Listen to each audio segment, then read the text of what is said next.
discovery to the center of the country to see a city known as half the world.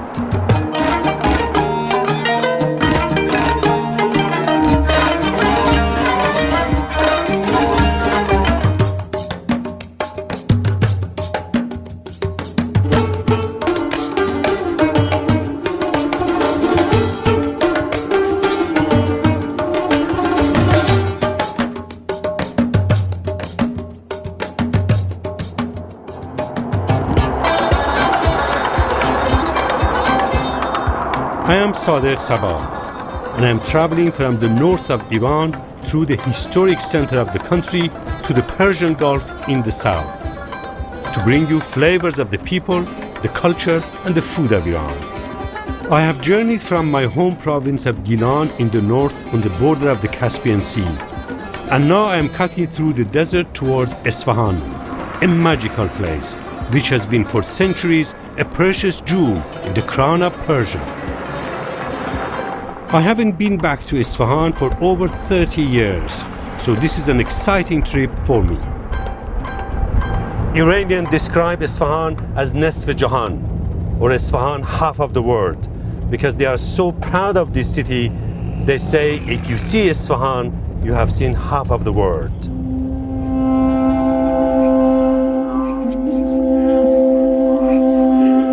This square in the middle of the city is one of the world's biggest, and it is flanked by some of the most impressive feats of Islamic architecture that would define Esfahan as one of the most important Islamic cities in the world.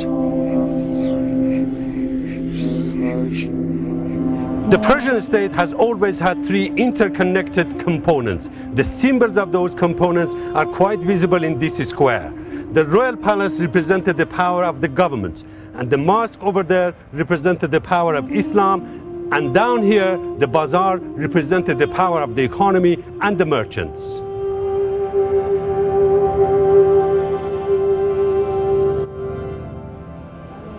Esfahan became the new capital of the Persian Empire back in the late 16th century.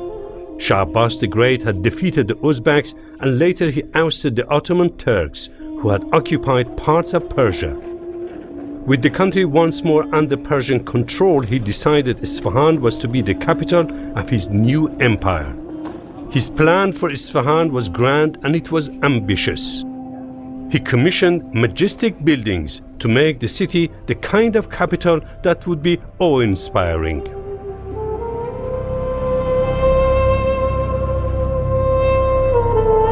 This is one of the largest bazaars in Iran. Most of it was built in the 16th century, but parts of it are more than 1,000 years old. Persia prospered under Shah Abbas. He encouraged the production of silks, carpets, and ceramics, which were sold abroad, particularly in Europe. The market nowadays sells just about anything, including what looks like diet spices. ما نمی‌دونستیم که صباح خاصیت ضد کلسترول هم داره. این روی همونطوری که جنشته آقا واقعا درسته که صباح خاصیت ضد کلسترول داره؟ ضد کلسترول بخورین حالا شما یعنی همین رو بخورم کلسترول میاد پایین؟ همین الان ببینم رو کبابم میریزن خیلی خوشمزه. به ذکر قادر قدوس علی ای همای رحمت.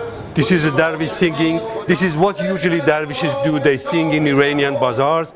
This particular dervish is now singing in praise of Imam Ali, the first Shiite Imam.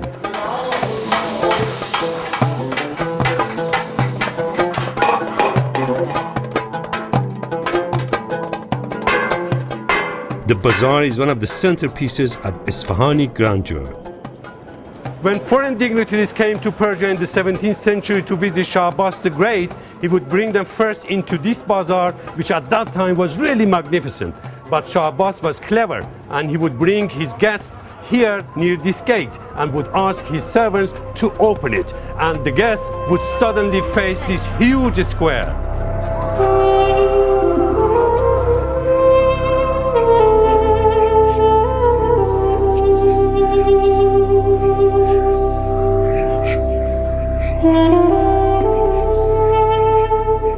This This square is so big that in the 17th century they used to play polo here.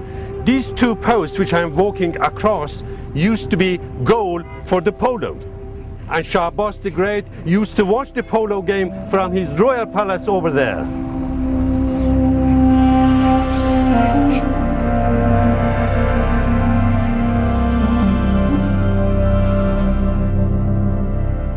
This was one of the biggest royal courts in the world in the 17th century.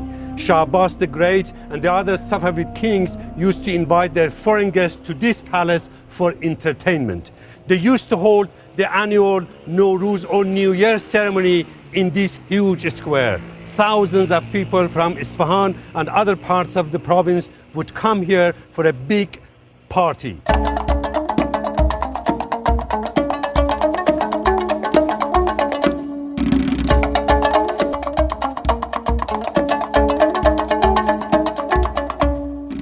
These frescoes painted on the walls of the palaces in Esfahan would show the rich and sumptuous lifestyle of the Persian royal court.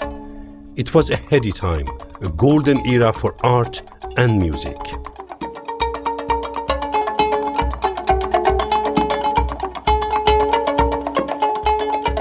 I'm at the top of the Ali Qapu Palace. This used to be the old music room. The king would come here to listen to music. This room was designed in a way to give it a good acoustics, and the special shapes in this room would help for that purpose.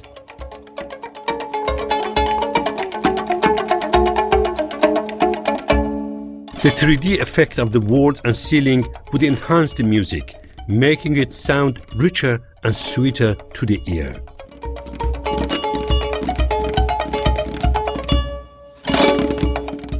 Banquets and feasts have always been very important in Persian society, and they still are today.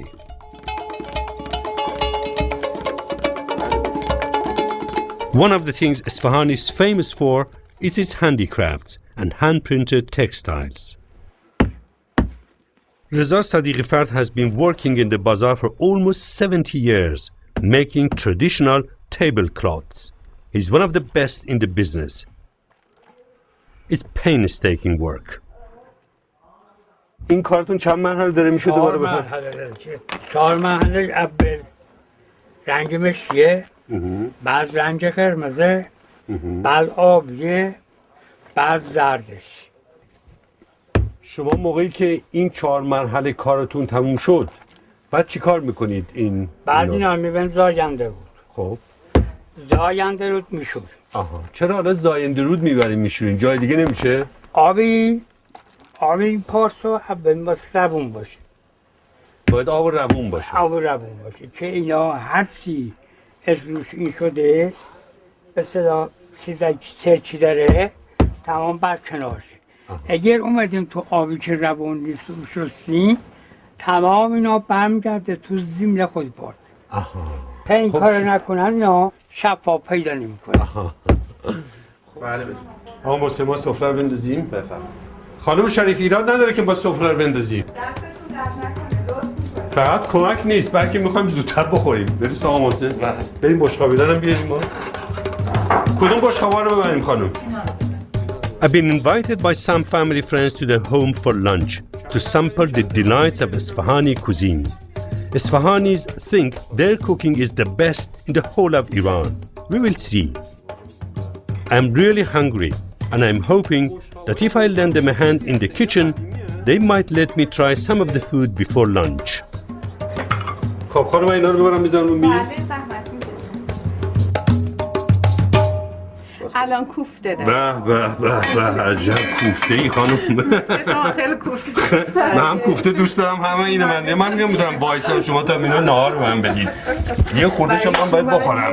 کم بزنید. میشه یه ذرهشو من بخورم؟ من نمیتونم. حالا به من بگی اول چطوری درست کردیم؟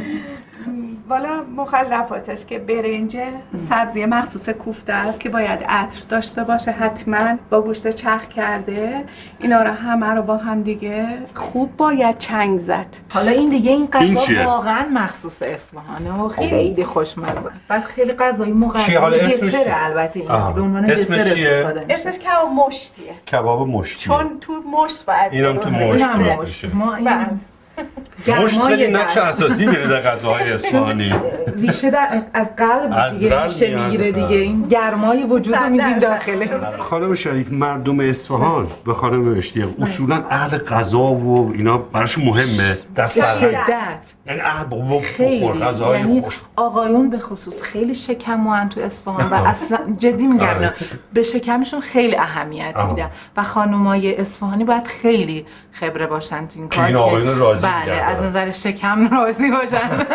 خیلی اهل شکم. شما دارین ما رو شکنجه میدید، این غذا رو فقط میگین چی هست و اینقدر کار کردیم اینقدر درست شد. مردای اصفهان چون شمالیام یه خورده شکم نه آخه این همه میگین اینه اونه این کارو کردیم ولی نمیدیم بهت بخوری. بازم داریم خانم شریف. بله. خب خانم شریف، اینی که ما میگیم غذای گرم و سرد، غذای گرم یعنی چی؟ ببینین این الان هم گردو داره هم رب انار داره. رب انار سرده. رب انارش سرده چون انار میدونیم وقتی میخوریم فشار میاره پایین، خیلی سرده. گردویی که تو این هستش الان گردو گرمه. خب طبیعتاً سرد و گرم با هم میشه. The reason why you have pomegranate juice and walnuts in Persian dish like fesenjoon is based on a Persian philosophy of hot and cold food. Hot and cold has nothing to do in this sense about the temperature at which the food is served. It has to do about the effects of food on your body, whether it has cooling effect or heating effect. And the Persians believe you always have to have a balance of hot and cold foods. بعد من فکر کنم اصلا این یک فرهنگ ایرانی هست که در جای دیگه نیست، که شما اگه مهمان دارید باید تقریبا حالا نگیم 2-3 برابر 10 برابر ببین 2-3 برابر بیشتر از حد مورد نیاز باید غذا درست کنید.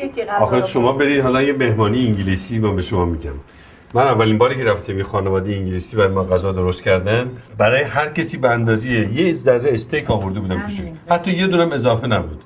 من همش تعجب میکردم چطوری میشه استیک رو به این نازکی برید. آی سبا چه جوری سیر شدین؟ تعجب کردم. ما رفتیم بیرون بعد دونه کباب خوردیم. یعنی جدا میگم ها.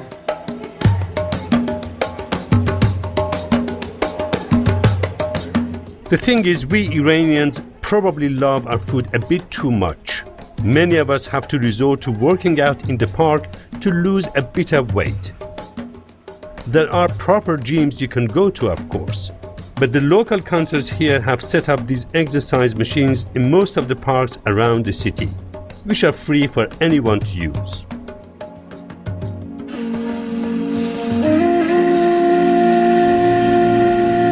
Esfahan's Zayende River and its ancient bridges.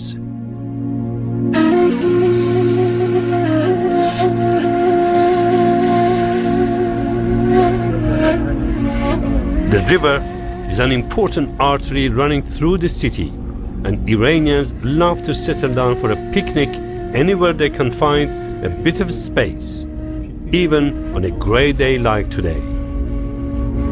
Today is Friday and it's holiday in Iran. There are hundreds of people I can see there picnicking on the banks of the Zayende River. But unfortunately I can't go for a picnic here because I've been invited by the group of people for hiking. So I'm going to miss this great opportunity. I am sure people are enjoying themselves on the banks of this great river in central Iran.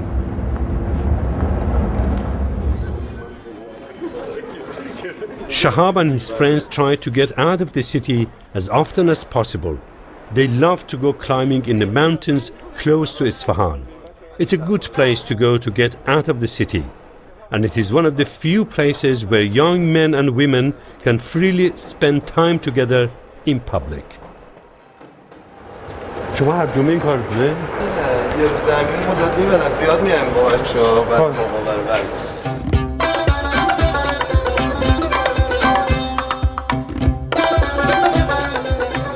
بیشتر فرار میکردیم به اینجا چون خلوت بود بعد، ولی الان خیلی شروع شده برای اینکه یه ذره بهش رسیدن، رستوران زدن، مردم میان. این تلکابینو زدن، مثلا این تلکابین 3 سال پیش نبود.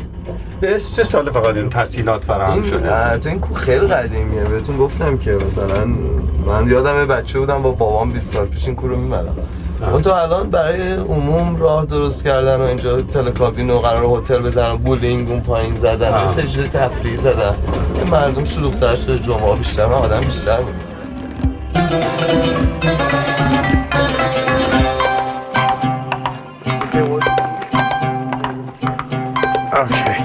الان از این کوه که بریم بالا غارمون رو می‌بینیم. تازه غار شما رو ببینیم. من فکر کردم غارتون همینجاست که دیگه رسیدی. اون غار عباس. آها. غار شهاب. غار تو کدومه؟ غار من اونه. Oh my God, I have to climb another peak. Shahab's cave is up there on the mountain there. Look. اونجا که خاکریز از کوه ریخته معلومه غار And we have to go there. Okay.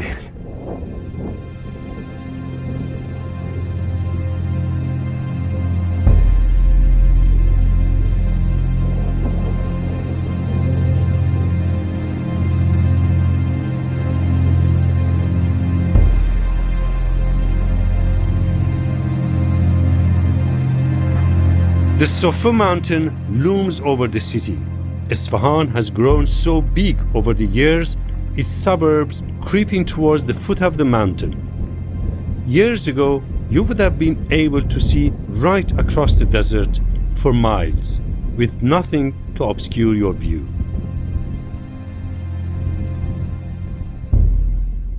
شهاب جون، نهارمون امروز چیه بود؟ امروز نمیذاره که. این چی داریم اینجا؟ خوراک لوبیا با قارچه، خورشت فسنجون. Beans and mushrooms here. خورشت فسنجون با مرغ. فسنجون کنسروی؟ بله. I couldn't imagine that you can have the most traditional Persian food, which is fesenjun as tinned, in this one. Oh God, it's hot. یکی دیگه. It's made of chicken, walnuts, and pomegranate. It's very, very delicious. But unfortunately, we don't have much of it here, and everybody here wants to eat fesenjun. نه ولی چون من مهمون هستم فکر کنم شما حتما فسنجون رو میدیم به من. بیارم اینو؟ فسنجون رو بیارم؟ نه بابا این حرفا چیه؟ نه بیا.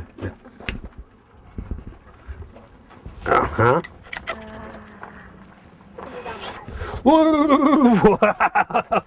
کجا بذار رو زمین. بچه‌ها هر کی دیگه باید با نون و بشقاب، ببخشید من یادم بشقاب رفت. نه دیگه میخوریم همینجوری. بیا شهرزاد بیا دیگه. ببیش اینجا. ما میخوریم دیگه. آره دیگران باید خوصه بخورن. Looks like beer. آقا این بیر هم که هست. بدون الکله. بدون الکله. As you can see, 0%. No alcohol. Okay. خوشمزه است؟ کی فسنجون؟ آخه غذای خونه بید تو کوه توی هوای عالی. But for many here, Friday is a somber day in Esfahan. Later that day, I went to the Martyrs Cemetery, where the fighters who were killed during the war between Iran and neighboring Iraq, which took place in the 1980s, are buried. 36,000 people from the province of Esfahan were killed in that war.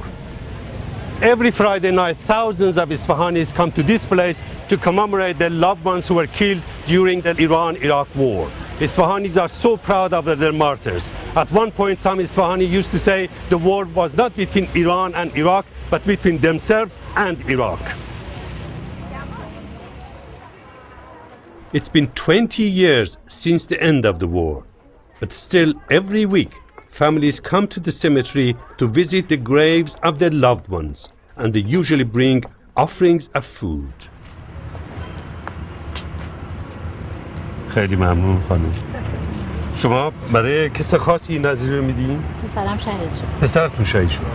خدا رحمتش کنه. الان شما باید هر هفته میای اینجا شیرینی نظری میدین برای پسرتون؟ خب میشه ندی؟ خدا اون روزا نیاره یکی جامعه باشه میشه ندی؟ آدم شهید و زنده اند. الان من کار به پسر خودم ندارم ولی همیشه اینا زنده اند و دوری ما هستن. شهید هیچ وقت نمرده. شهید همیشه زنده است. بله درسته. من میبینم که اینجا بعضیا شیرینی و حلوا و اینا میدن. بله. برای چیه؟ فکر کنی برای چی این کار انجام میشه؟ دیگه نظری برسه به روحش، شبیه جمعه میگم میرسه به روحش دیگه. شیرینی میارن شیرینی میارن، خورما میارن، میوه میارن، آش میارن، حتی شله زرد میارن، کاچی میارن که هر یکی یه چیزی. شما خودتون آقای خلفی آخرین بار چی آوردید؟ یه چه نظری کردید؟ آخرین بار شیرینی بود و آش بود. شیرینی و آش آوردید. شربت، تابستون شربت میدیم، زمستون آش میدیم که آها، این تابستونا. شربت. آره دیگه. تابستون هوا گرمه بالاخره، شربت شیرینی میچسبه، زمستون هم سرده دیگه آش میدین که گرم بشه. زمستونا. بعد چیزی بشه که بهت بچسبه. خدا بیامرزتش. قربون سلامت باشی. خیلی ممنون. قربون شما.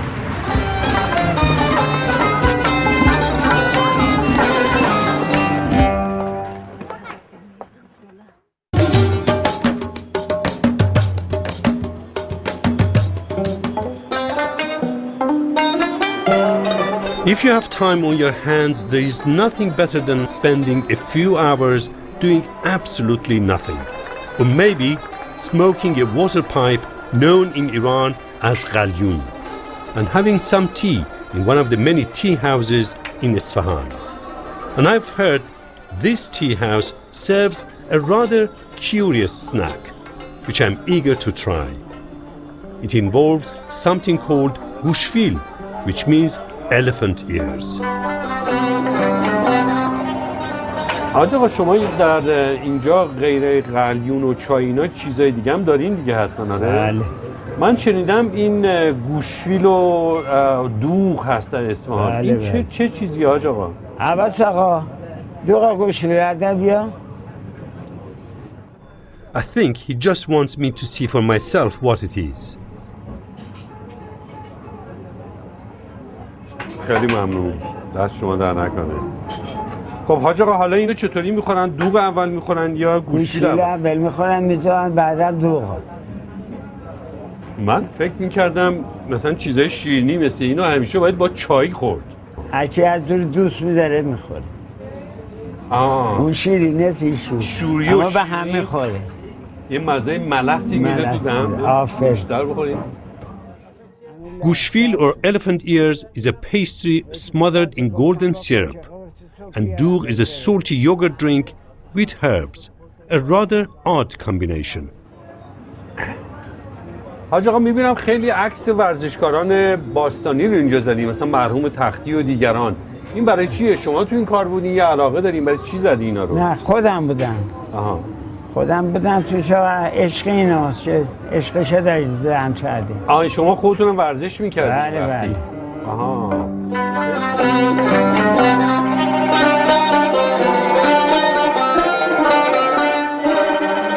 These men are called Pahlavan in Iran.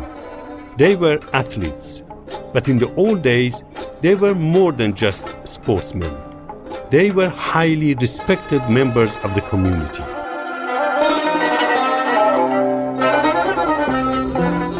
Pahlavans and the sport are so revered here that some Iranians today still keep it up. Muhammad is 18 years old. He sells cigarettes in one of the poorer parts of the city. Becoming a Pahlavan is very important to him. Most nights he goes to the traditional gym where Pahlavans go to work out. Tonight he's taking me with him. این محله‌ای که شما کار میکنید چه جور محله‌ایه در اصفهان؟ این محله‌ای که ما کار میکنیم نسبتا حدودا محله‌ای است که فقیر نشینه بیشتر و مردمانش هم خب یا خود محلش از نظری خلاف اینا خیلی بیشتر از جاهای دیگه است.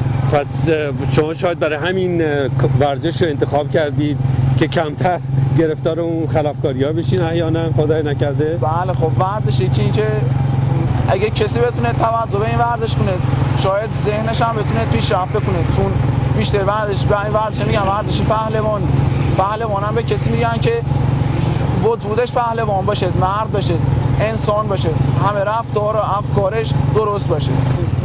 چون که گیر به این رتبه میرسی به این مرتبه و دیرم از دست میده، یعنی به این تا وقتی که تو کفنه به قول معروف نذاشتن این رتبه رو از دست نمیده. We have finally arrived at the gym, known here as the Zurkhune, which literally means the house of strength. خسته نباشی. خیلی ممنون. سلام علیکم. حال شما چطوره؟ خوب هستی؟ قربون شما. That's interesting. It says, please bow when you enter. This is how the honorable men behave in this place.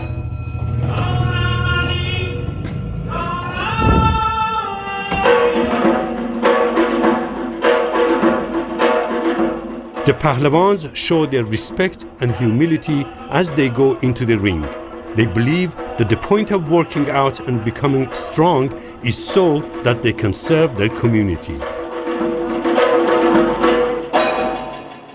Muhammad told me he thinks it's going to take him years to become the kind of Pahlavan that he reveres.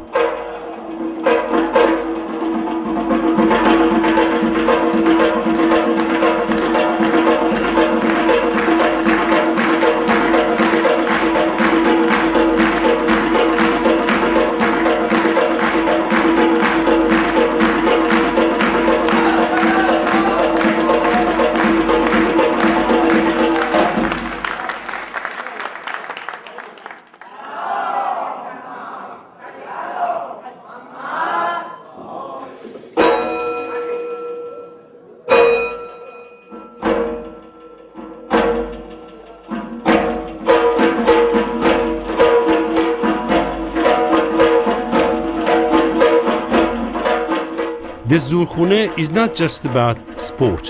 It's about community spirit, music, performance, and religion. It's a way of life. Pahlavans were an important part of Persian society. Ordinary people would see them as powerful and noble. They would go to them for advice and even ask them to settle disputes. اولش که خب تو زورخونه کار اولش سنگ گرفتن است. سنگ گرفتن نمادی سپرس تو زنگ است که میگیرن زلو خودشون. شاید هم دیده باشین که سنگ دیشبان که گرفتن رو سینه میگرفتن زلو خودشون میپوشوندن. نمادی سپر.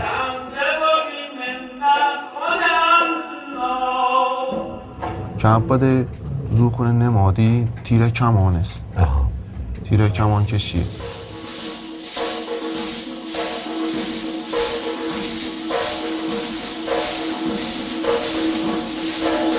میل گرفتن به قول قدیمی جواریه به نمادی گرزه.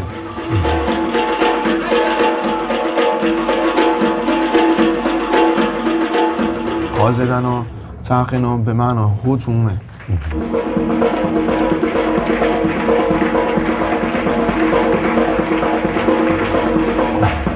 ببین چرخیدن، این چرخ تندی که میکنن آماده شدن مثلا برای حمله است. بله در جنگ واقعی. درسته، آماده شدنه.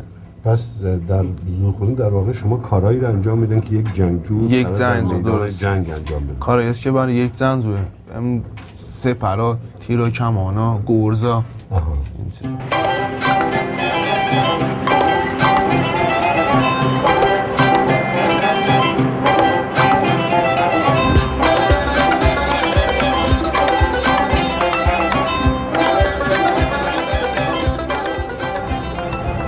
The most famous Esfahani sweet is known as gas. Today I'm going to meet a well-known Esfahani gas producer. His name is Mr. Sheikh Bahai. He is from a well-known Esfahani family. The family root goes back to 400 years ago when Sheikh Bahai I came to Iran from Lebanon to promote Shiism. Sheikh Bahai also played an important role in designing some of the most well-known buildings in this city.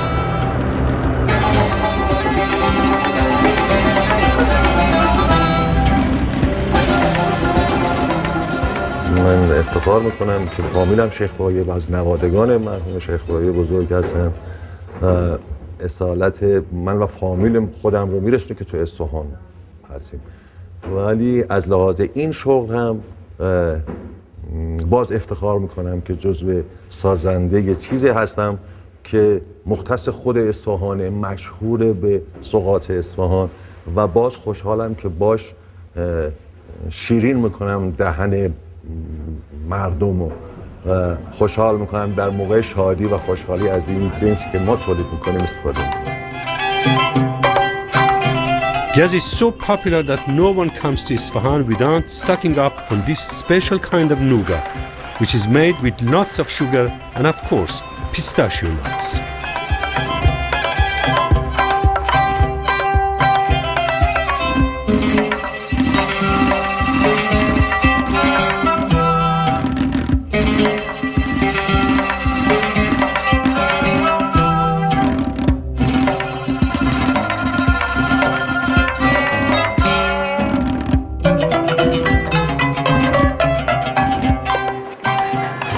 گز به اصطلاح از محصولات سنتی ایران و خصوصا اصفهان هست. حتما به صورت گرد درست میکنن که به این صورت پوکه میشه و بعد این پوکه ها توی این دستگاه پرس به صورت اون گردی که شما میبینید توی جعبه ها، بله به صورت گرد پرس میشه و بعد از سرد شدن توی جعبه گذاشته میشه. این سالم ترین محصول و قدیمی ترین نوع تولید گز به همین شکله، یعنی فقط حتی قدیما توی جعبه های چوبی میذاشتن آرد نمیخوان، جعبه هم چوبی بود و تخته بود که حالا مقوا شده.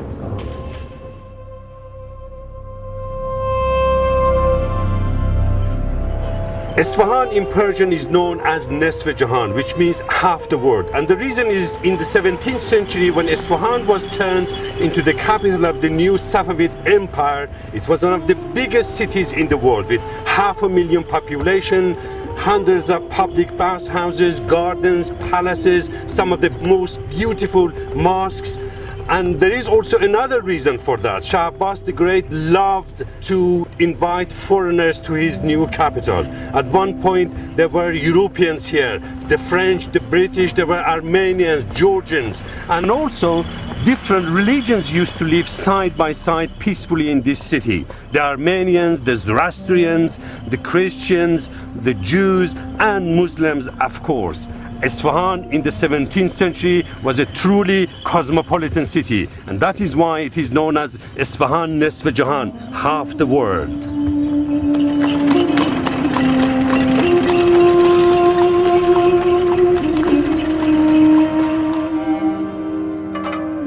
Shah Abbas the Great ruled Persia at a pivotal time in history and politics. He succeeded in turning Persia into a world power with its own national identity. This sense of identity was partly down to ridding the country of invading forces and of bringing feuding internal factions under his control. But this national identity also stretched to religion. Persia's state religion had been changed from Sunni Islam to Shiism in the early 16th century. But it wasn't until Shah Abbas came to power 80 years later that the Shia identity was cemented in the Persian psyche. Since the time of Shah Abbas's reign, Shia ceremonies and festivals have been rooted in Persian culture. One of these festivals takes place just a short distance from Esfahan in a town called Mashhad Ardehal. Thousands of people flock here every year to perform a ceremony which has been ritual for hundreds of years.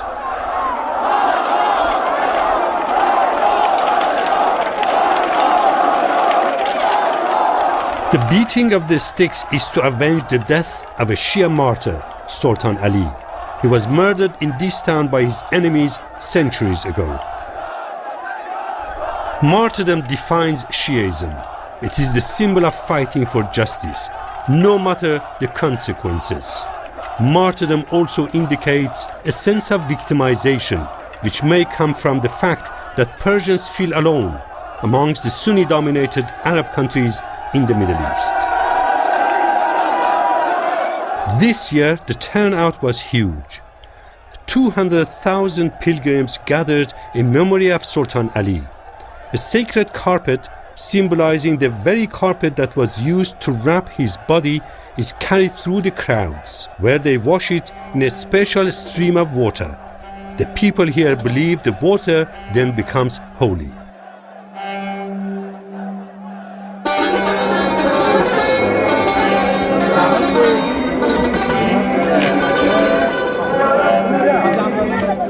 And as with many Iranian customs, the festival ends with a giant feast where literally thousands are fed for free.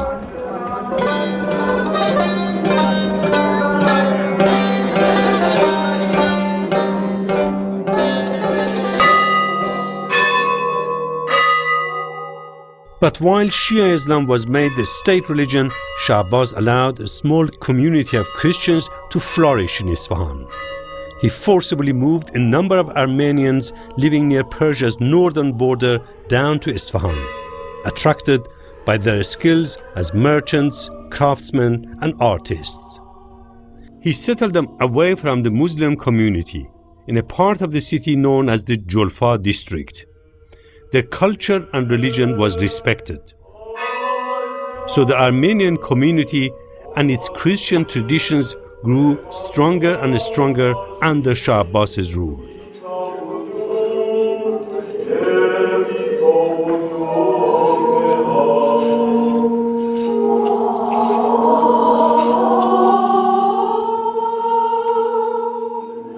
The Armenians are a religious minority here with special rights to worship.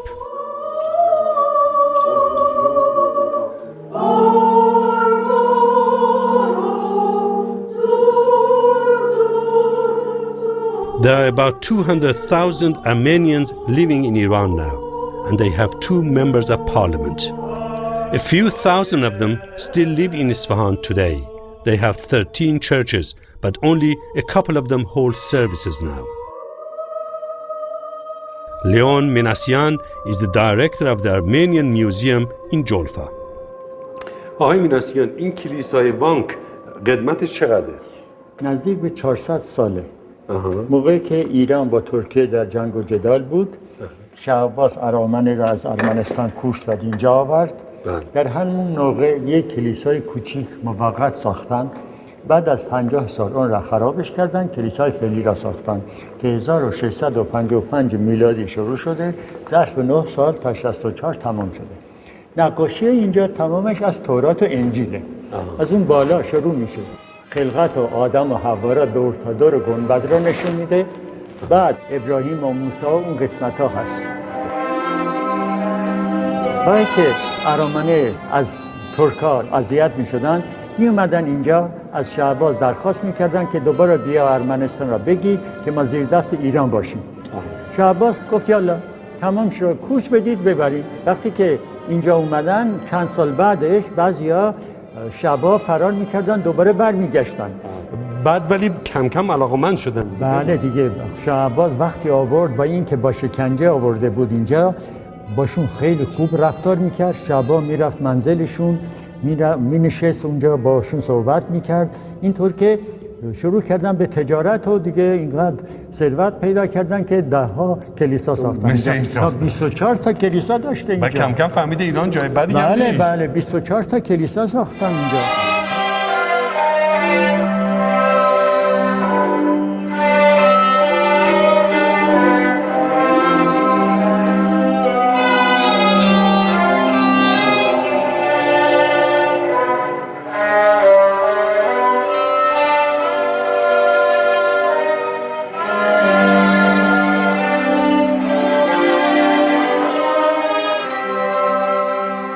Sunday after church service is a good time to find some delicious pastries here. People from all over Esfahan flock to this pastry shop to buy these apparently low-calorie cakes. And after my excesses recently, I am relieved there may be a less fattening thing to nibble on. And apparently they have some curious qualities too.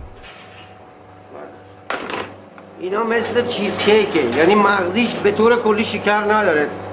آردست و روغنست و نمک، خیلی خوشمزه. با قهوه بیشتر میخورم. حالا بذارید حواسم باشه که دیگه بیش از این نخوریم. خیلی خوشمزه. آب دندونه. یه نون شیرینه به اصطلاح. نون شیرینه مرتاش کم کالری. کم کالری. کم شکر، کم چربی. فقط یه نون معمولی این یا یه خواص ویژه‌ای هم داره؟ اگر بچه‌های کوچیکای مسلمان‌ها که از یه چیزی ترسیده باشن و زبونشون گرفته باشه را از این نونا که مصرف میکنن زبونشون وا میشه. اینا از من نمیگم خیلی از مسلمان‌ها از دور و بر اصفهان خیلی ها میان میگیرن. یعنی حالت شفا دهنده داره. حالت خود به خدا. واقعیه فکر می‌کنی؟ بله خیلی اتفاق افتاده چم شیرین و خوشمزه است بچه یواش یواش میگه من از همون میخوام بگونش بابیش یعنی اینقدر خوشمزه است بچه به حرف میاد نه اینکه اون چیز به خصوصی داشته باشه چون نون که نمیتونه شفا بده نه خوب اعتقاد داشته باشن میده اعتقادش مونیم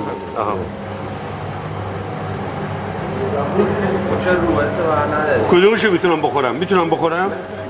آره بخورم؟ کدوم بخورم؟ اینو بخورم؟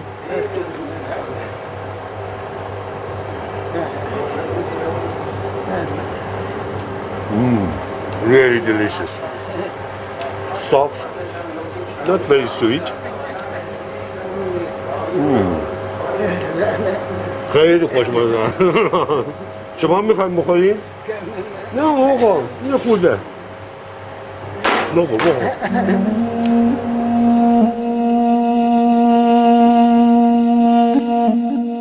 As night falls over Esfahan, the bridges that cross the Zayandi River fill with people out for an evening stroll. The Khaju Bridge was built by Shah Abbas II in the 17th century and is one of the finest bridges along the river. He loved this bridge and would sit on its stone seats and admire the view. It's particularly spectacular at night, its lights drawing people like moths from across the city. I'm heading towards the Khaju Bridge over there. There is a long tradition in Esfahan. Every night, Esfahanis gather under those arches and sing. Apparently, the acoustics are fantastic. I'm going there to see how it looks. رنگ مرا چون زعفرون کردی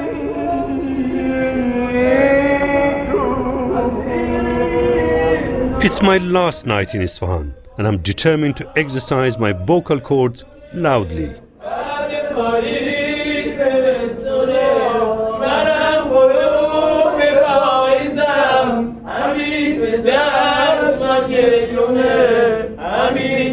Having said that, I'm glad my voice is being disguised by everyone else's.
My time in Esfahan has sadly come to an end. The magnificence of the city and its rich history still haunts me. I will really miss this place and will always cherish the kindness and hospitality of its people as I continue my adventure south through the desert. Join me next time as I travel through the desert to see the ancient city of Yazd and its famous wind towers. I'll also be in Shiraz, the city of poetry and nightingales, and Persepolis, the capital of ancient Persia, from where the Persians ruled over the largest empire on earth.